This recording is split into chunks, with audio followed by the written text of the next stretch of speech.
Now on Inside California Politics, The stars do seem to be aligning for Newsom at this moment. the expected recall timeline could benefit the governor, but it's not over yet. A look at who might emerge as the GOP frontrunner. And preventing mass shootings like the one in San Jose. We have to make this idea that mental health is a taboo topic go away. The culture change one state senator says could save lives. Broadcasting across the Golden State, this is Inside California Politics. Thanks for joining us for Inside California Politics. I'm Frank Buckley in Los Angeles. And I'm Nikki Lorenzo in Sacramento. We're getting closer to finding out when the recall election could actually happen. The State Department of Finance says it's putting together an official cost estimate and is set to send it to lawmakers ahead of their June 15th budget deadline, which could move the election date up. Joining us now with the latest from Sacramento is Capitol Insider Ashley Zavala. Ashley, if the State Finance Department puts together its cost estimate ahead of the June 15th deadline, how soon could the election happen? It's not really clear how much time that will save, and we're not really sure how much the Department of Finance could take, because even if they give the legislature a cost estimate before June 15th, it's my understanding they do plan on possibly tweaking that estimate and making changes moving forward. So we're really not sure exactly how much time this would save. The Joint Budget Legislative Committee, the leader of that, Senator Nancy Skinner, has already indicated that the legislature plans to move quickly and wouldn't need its time allotted. So that would save about 30 days if that ends up being the case. Several Democratic lawmakers, including State Senator Steve Glazer, who we had on the show last week, are urging Team Newsom to try to schedule the election as soon as possible. What about the other side? Do supporters of the recall want to go now, or do they want to have more time to make their argument to recall the governor?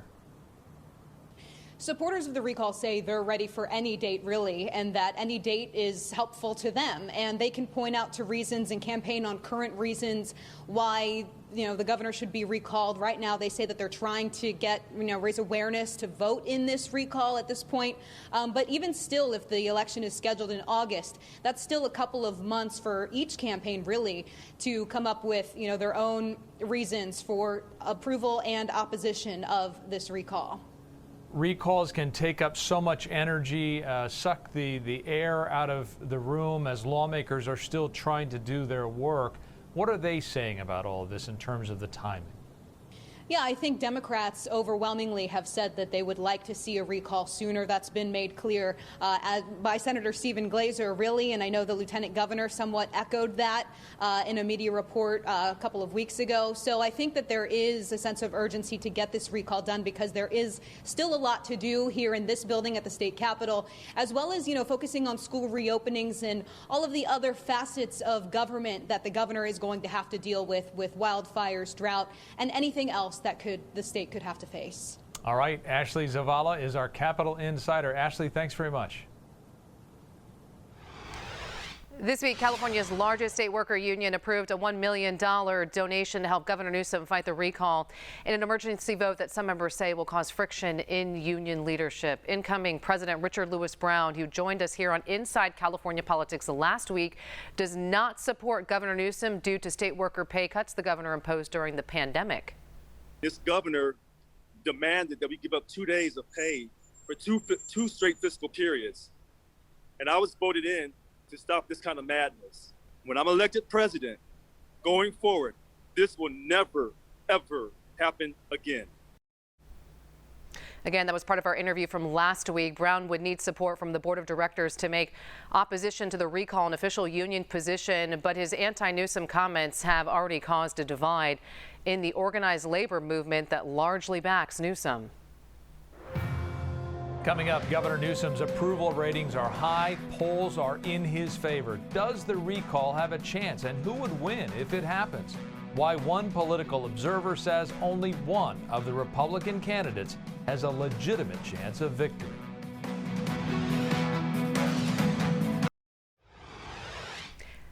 Businesses are reopening, more Californians are getting vaccinated, and approval ratings are up for Governor Newsom. That being said, do any of the GOP candidates running for his seat have a chance? Joining us now inside the bullpen is SF Gate political editor Eric Tang and Cal Matters political reporter Laurel Rosenhall.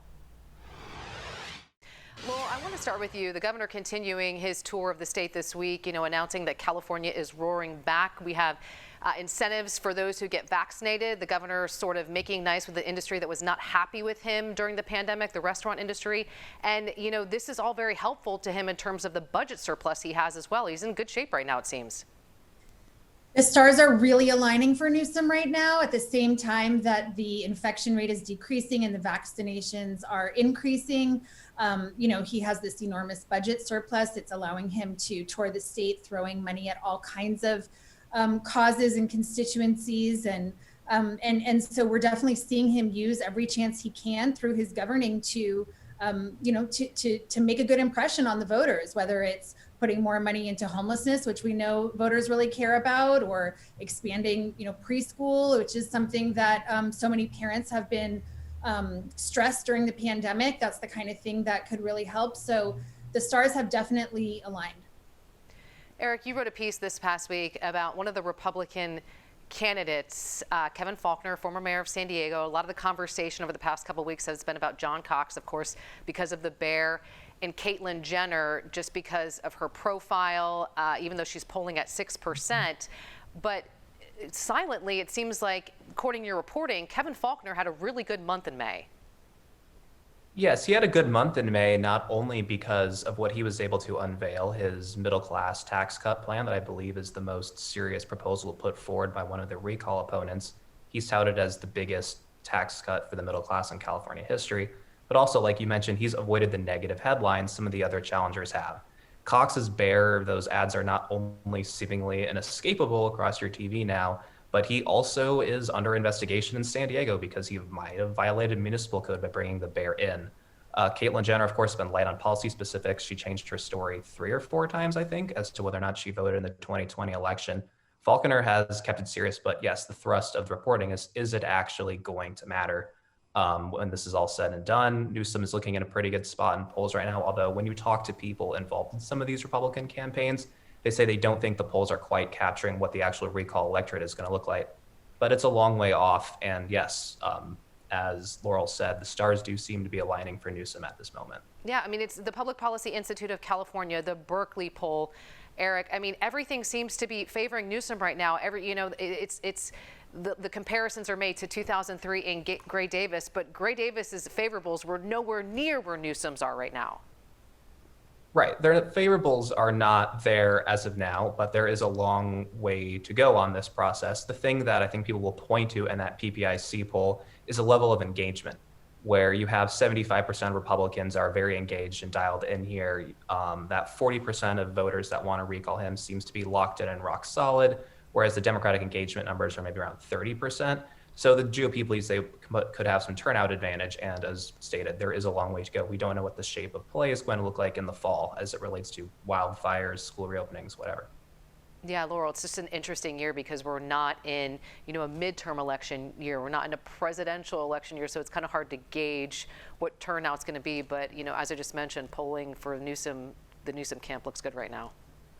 Yeah, and like you said, there's not a lot of experience to go on to judge how this will work, right? Like in terms of modern U.S. history, there was the Gray Davis recall, and then there was the Scott Walker attempted recall, which failed. So those people who are close to Newsom don't have a perfect playbook to work off of, and there's not really much certainty for the voters either about when this thing will happen. The process to determine the date of the election is fairly convoluted, and it allows a ton of leeway for the Democrats who run the show inside the state capitol. Depending on how long they want to take to do these different pieces of the process that have to happen before the election could be called. Some of them, it could be anywhere from a few days to like 3 months, depending on how much they want to drag things out. So while there, at first it seemed like maybe this election might not happen until November, there's now signs that it could be happening sooner. Again, we don't have a date, but based on some budget actions that seem to be moving forward in the Capitol, there seems to be likelihood that they'll be giving money to the counties to do this election. And that would hasten the pace of some of these preliminary steps and could mean we're having an election in September. As we always like to say on the show, a day is a lifetime in politics. Laurel Rosenhall, political reporter with Cal Matters, and Eric Ting, SF Gate politics editor. Thank you so much for being with us on Inside California Politics. We appreciate it. Thanks, Nikki. Of course. Coming up, State Senator Dave Cortese is calling for improvements to red flag laws following a deadly mass shooting in San Jose, why he claims heightened public awareness could have prevented the tragedy.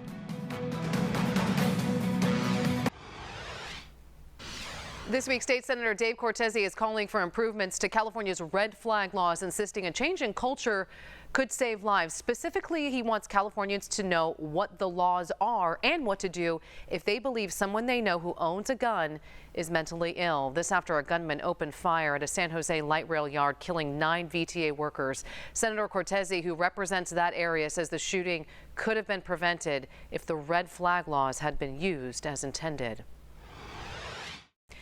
Senator Cortese, the shooting in San Jose, obviously very tragic and close to you. These are your constituents. You also have close ties to the VTA. You were on the VTA board.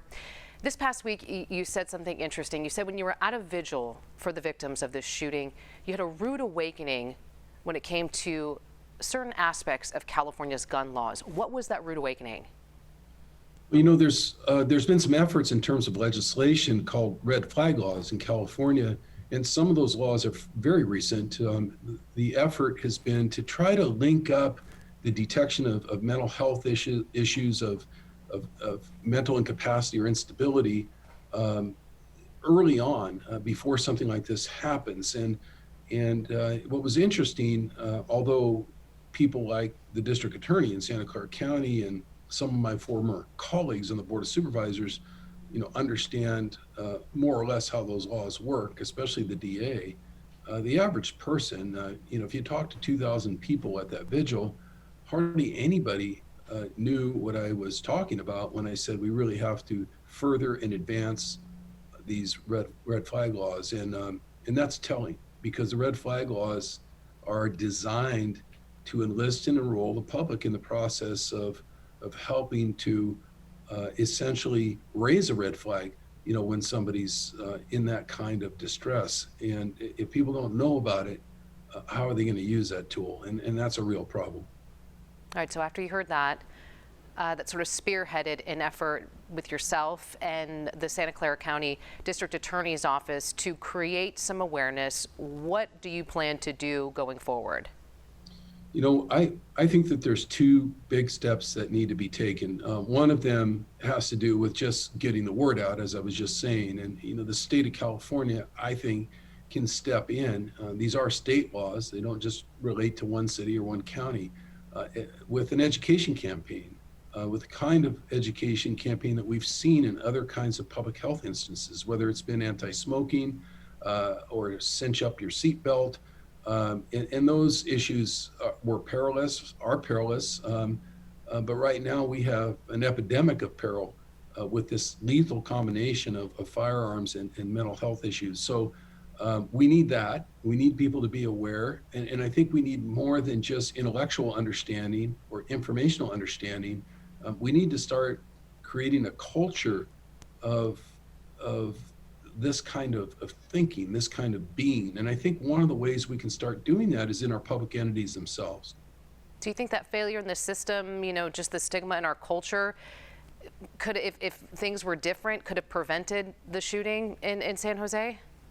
Well, I think it absolutely could have prevented it. And that's not to turn this into a blame thing, but let's look at the reality of what we know. According to family members and court documents, Sam Cassidy, an otherwise routine, longtime VTA worker, was struggling with diagnosed mental health issues. And he had been acting out and he had been expressing himself. Some people call that crying out for help. He had been saying what was on his mind in terms of anger and emotions coming up. Yet nobody took that, through red flag laws or any other source, to somebody who could help, somebody who could intervene. We can only imagine had somebody had a conversation with him in terms of mental health professional, especially at his place of employment, but anywhere in a public hospital system or anywhere else, and said, look, you have a serious diagnosis. what's your relationship around firearms, for example? Are you a gun owner? Most gun owners will say, I'm a gun owner. They're not bashful about that. That's a cultural thing that we all know about. But for him to say, yes, I do. Well, look, let's talk about how we're going to manage that temporary relinquishment.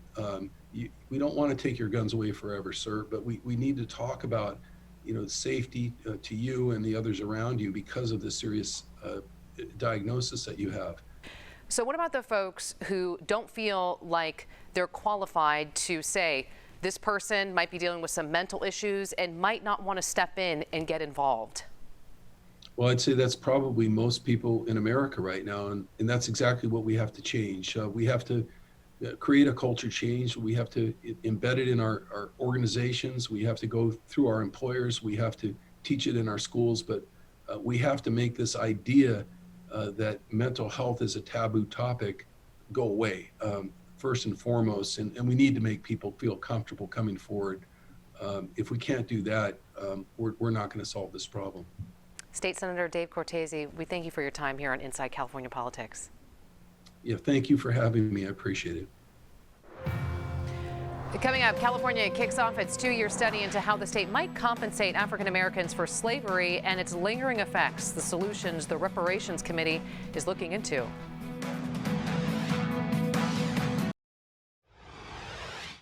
For the next 2 years, a special reparations task force will look into ways the state might compensate African Americans for slavery, its lingering effects, and for discriminatory policies. Joining us now is the vice chair of the committee, civil rights leader, Reverend Dr. Amos Brown. Dr. Brown, you have 2 years now to, as Secretary of State Shirley Weber, who introduced the law last year as a state legislator, put it, determine the depth of the harm and the ways in which we are to repair that harm. How will you go about doing that? Well, first having a sense of history of the egregious wrong that was committed against Black people because they were Black, going way back to the time of Aristotle, who in his Politics said that the Black man was inferior because his skin was dark, and that he would never be capable of self-governance. That statement set the stamp of wrong against Black people. We were treated as tools and not as humans. That's the foundation. And this man's Western thought infected all of American and Western Europe history. That's where it began. And then how will you document it as it relates to Californians? As it relates to California, let's begin with the first governor of California, Peter Burnett, who was born in 1807 in Nashville, Tennessee, and was an enslaver of our ancestors. He came westward in 1843, leading the first wagon train. And when he got up to the territory of Oregon, what did he do? He established an ordinance that no Black people would be able to settle in that area. And if they were caught there, they would be beaten every 6 months until they left town. And that Peter Burnett flogging law stayed on the books of the territory of Oregon that later became a state until 1926. Peter Burnett, back in 1848, led another wagon train down to California, up to Sacramento. And when he got up there and became involved in politics and emerged as the first governor of California, what did he do? He attempted to get through the assembly a law saying no Blacks would be permitted to settle in California at all. Let me ask you this, sir. There is a precedent for reparations years after 120,000 Americans of Japanese descent were incarcerated in concentration camps during World War II. The federal government apologized through the then President Reagan, and some 80,000 Japanese Americans were provided with $20,000 each. How will the task force go about determining who might be eligible for reparations now? At this instance, we are concerned about what California's complicity was in slavery and the oppression of Black people. That's our basis for operating. Dr. Brown, the law says state-level reparations should not be seen as a replacement for any future remedies from the federal government. But to that end, Assemblyman Kevin Kiley told Cal Matters recently that he thinks the federal level is a more appropriate place for this discussion to take place. What do you say to him and to others who suggest that? Somebody said all politics is local. It's not either or, it's both and. The federal government has responsibilities and so does the local community. So there's no need of us trying to change the rules in the middle of the game. But what we're saying, we have responsibility morally to deal with what California, what San Francisco, what Los Angeles did to wrong the Black person. Reverend and Dr. Brown, thank you very much, sir. Thank you. Thanks for watching Inside California Politics. We'll see you back here next weekend.